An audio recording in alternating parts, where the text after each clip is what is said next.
की आमची मुलं सुद्धा युपीएससी करावी, एमपीएससी व्हावी. मी तर म्हणेन एमपीएससी युपीएससी करून राजकारणात जरी तर मला अधिक आनंद होईल. राजकारणाचा दर तरी किमान स्तर जरा उंचावे. आणि आज जे चित्र कधी कधी पाहायला मिळत आहे त्यापेक्षा शिकलेला जर आमचा सहकारी असेल राजकारणातला आणि क्वालिफाईड असेल तर आम्हाला आनंद होईल की देशाचं भवितव्य या व्यक्तीच्या हातामध्ये आहे, राज्याचं व्यक्तिमत्व ह्याच्या हातामध्ये आहे, किंवा तो सल्यूट घेण्याकरता योग्यता असलेला माणूस आहे, अशा प्रकारची भावना निर्माण झाली तर काय गैर आहे? राजकारणामध्ये एखादा मंत्री, एखादा राज्यमंत्री किंवा प्रमुख जर युपीएससी एमपीएससी जाऊन बनवत असेल तर काय हरकत? म्हणजे क्वालिफाईड माणसं कमी नाहीये. आमचे देवाभाऊ भरपूर शिकलेले आहेत. अर्थात राजकारणामध्ये शिकणं म्हणजे सर्वप्राप्त असंही होत नाहीये, परंतु किमान त्याचं व्यक्तिमत्व असं असलं पाहिजे की त्या व्यक्तिमत्वाकडे पाहून त्याला सल्यूट करण्याची निश्चितच गौरव वाटला पाहिजे.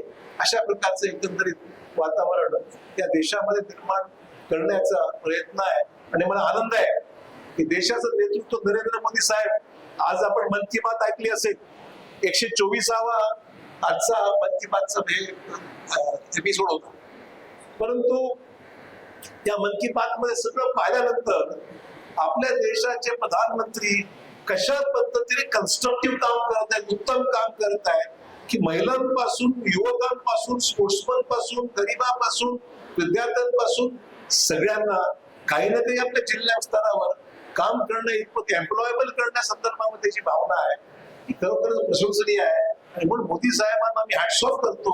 एक चांगलं नेतृत्व या देशाला आम्हाला मिळालं आहे.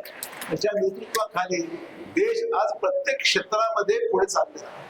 आजच्या वृत्तपत्रामध्ये बातमी आहे की जागतिक स्तरावर पॉप्युलॅरिटी कोणाची असेल तर मोदी साहेबांनी सगळ्यांना मागे टाकत 1 नंबरला मोदी साहेब आहेत मला बघून सांगितलं.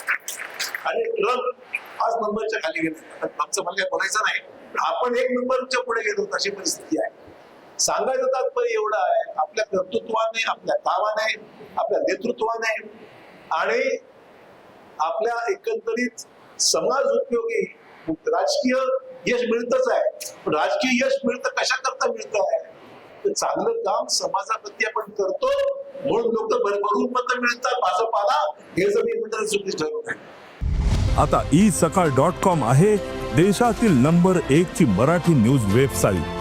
प्रत्येक अपडेटसाठी isakal.com ला नक्की भेट द्या.